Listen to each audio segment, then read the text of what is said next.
বন্ধুরা আরও একটি নতুন ভিডিওতে সবাইকে স্বাগত জানাই। আজকে আরও একটি নতুন অঙ্কের ক্লাস নিয়ে হাজির হলাম।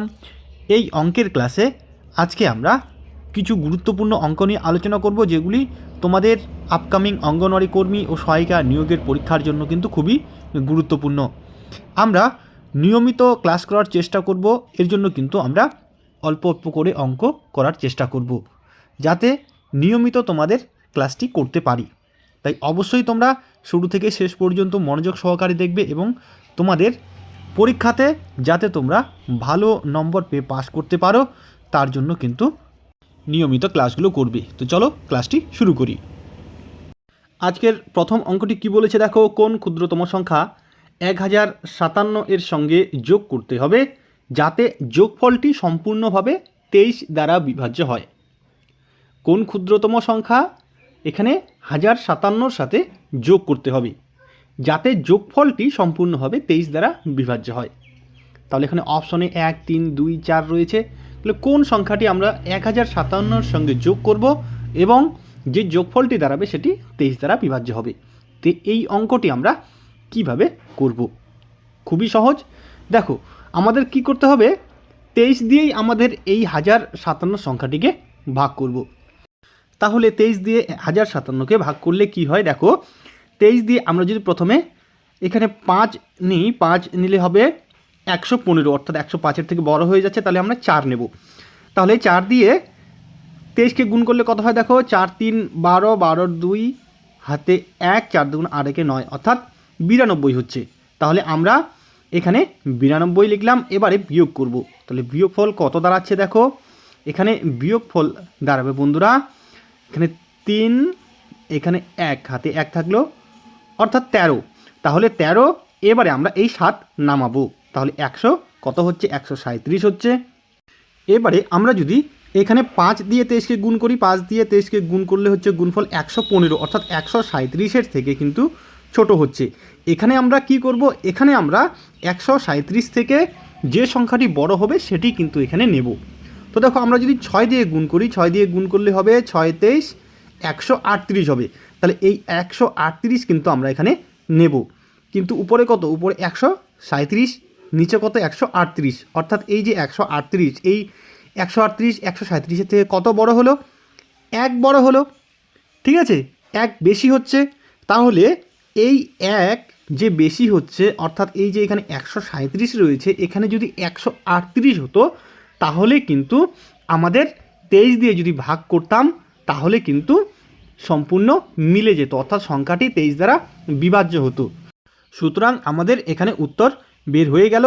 আমরা যদি 1057 সঙ্গে ক্ষুদ্রতম সংখ্যা 1 যোগ করি তাহলে কত হবে, 1058 হয়ে যাবে এবং এই 1058 কিন্তু সম্পূর্ণ 23 দ্বারা বিভাজ্য হবে। তাহলে অপশন এ হবে এখানে সঠিক উত্তর।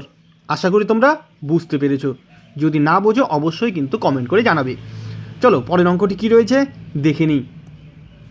এবারের অঙ্কটি দেখো, 2424 সংখ্যাটিতে 2 এর স্থানীয় মানগুলির যোগফল কত? খুবই একটি সুন্দর অঙ্ক। দেখো, এখানে আমাদের এই যে 2424 সংখ্যাটিতে যে 2 রয়েছে, অর্থাৎ 2টি 2 রয়েছে, এই 2 এর স্থানীয় যে মান, সেই স্থানীয় মানের যোগফল কত হবে সেটি আমাদের বের করতে বলেছে। তো দেখো, এখানে আমরা প্রথমে 2424 সংখ্যাটিকে লিখে নেব। 2424 লিখে নিলাম। এবারে আমরা এর উপরে কি করতে পারি, একক, দশক, শতক, হাজার লিখে নিতে পারি। এবারে দেখো আমরা স্থানীয় মানগুলি বের করব। তো দেখো, প্রথমে আমরা এই যে এই 2 এর স্থানীয় মানটি বের করব। এখানে দেখো, এই 2 এর উপরে কি রয়েছে, অর্থাৎ কার ঘরে রয়েছে, হাজারের ঘরে রয়েছে। এই 2 রয়েছে হাজারের ঘরে, অর্থাৎ এর স্থানীয় মান হবে কিন্তু 2000। এই 2 এর স্থানীয় মান হবে 2000। ঠিক আছে, তাহলে এখানে আমরা 2000 লিখে নিলাম। এবারে দেখো, এই 2 এর স্থানীয় মান কত হবে, এটি কার ঘরে রয়েছে, দশকের ঘরে রয়েছে, অর্থাৎ এই 2 এর তাহলে স্থানীয় মান কত হবে, 2 দশক কত হবে, 2 দশে 20 হবে। ঠিক আছে, অর্থাৎ এই 2 এর স্থানীয় মান হবে এখানে 20। ঠিক আছে, তাহলে এই 2 এর স্থানীয় মান হলো 2000 এবং এই 2 এর স্থানীয় মান হলো 20। ঠিক আছে, এবারে আমরা কি করব, এই 2000 এবং 20-র যোগফল বের করব। তাহলে 2000 এবং 20 যোগ করলে কত হবে? 2020 হবে। অর্থাৎ এখানে অপশন ডি হবে আমাদের সঠিক উত্তর। এখানে কিন্তু এইভাবে আমরা স্থানীয় মানগুলি বের করতে পারি।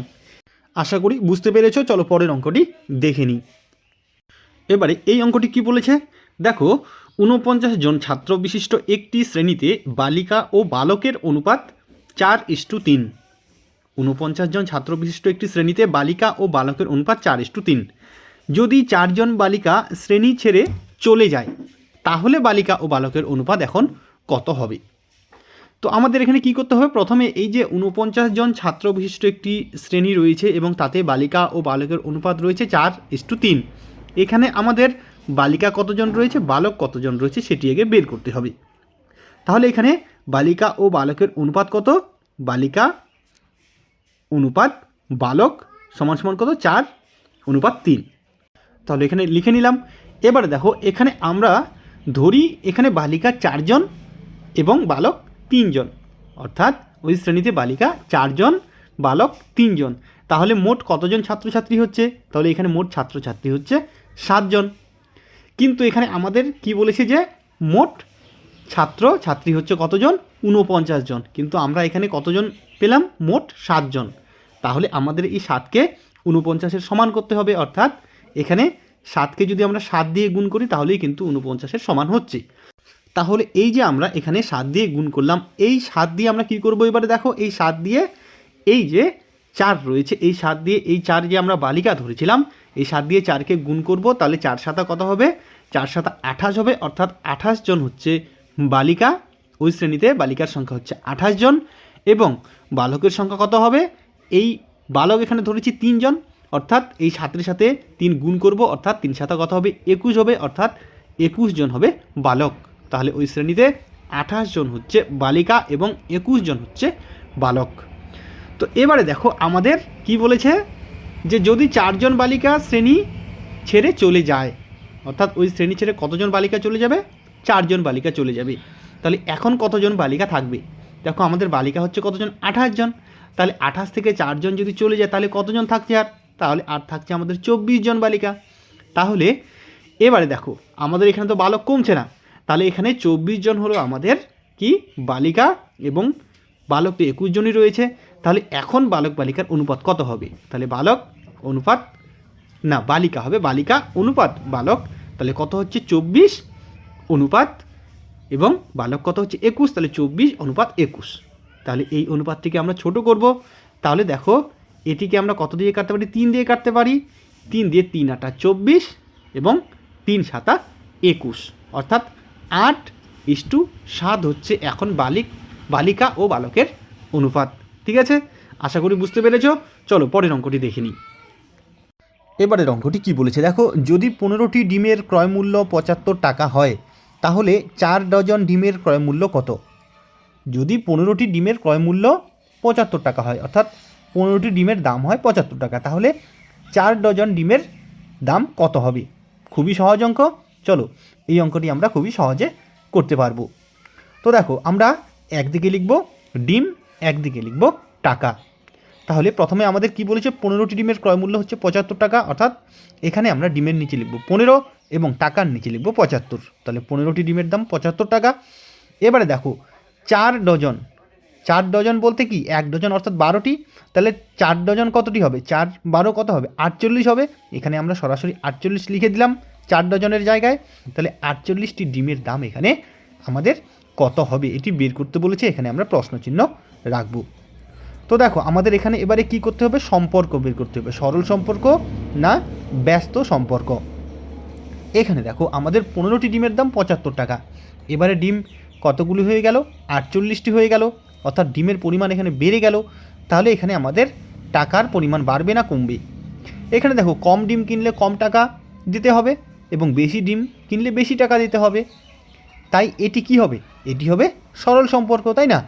যখন কম ডিম কিনবো কম টাকা দিতে হবে, বেশি ডিম কিনবো বেশি টাকা দিতে হবে, এটি হবে সরল সম্পর্ক। ঠিক আছে, তাহলে সরল সম্পর্ক হলে কি হবে? এই যে আমাদের সংখ্যা দুটো রয়েছে 15 উপরে নিচে 48, এই সংখ্যা দুটো উল্টে যাবে, অর্থাৎ কি হবে? 48 চলে যাবে উপরে, নিচে চলে আসবে 15। তাহলে 48/15। এবারে গুণ চিহ্ন দিয়ে আমরা এখানে 75 লিখব। এবারে আমরা কী করব, কাটাকাটি করব। 15 দিয়ে 75 কাটবো, 5 15 75, তাহলে নিচে আর কোনো সংখ্যা থাকলো না। এবারে উপরে 5 এবং 48 রয়েছে, 5 এবং 48 আমরা গুণ করব, তাহলে কিন্তু আমাদের উত্তর বেরিয়ে আসবে।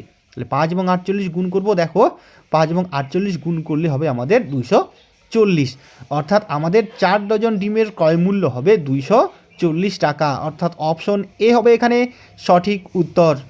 খুবই সহজ অঙ্ক, তোমাদের মনে হতে পারে যে এগুলি আসবে কি না, এগুলি কিন্তু আসবে, কারণ এই অঙ্কগুলি আজকে যেগুলি আমরা আলোচনা করছি সেগুলি পশ্চিমবঙ্গ রাজ্য সরকারি চাকরির পরীক্ষায় কিন্তু এসেছিল, তাই তোমাদের জন্য খুবই গুরুত্বপূর্ণ।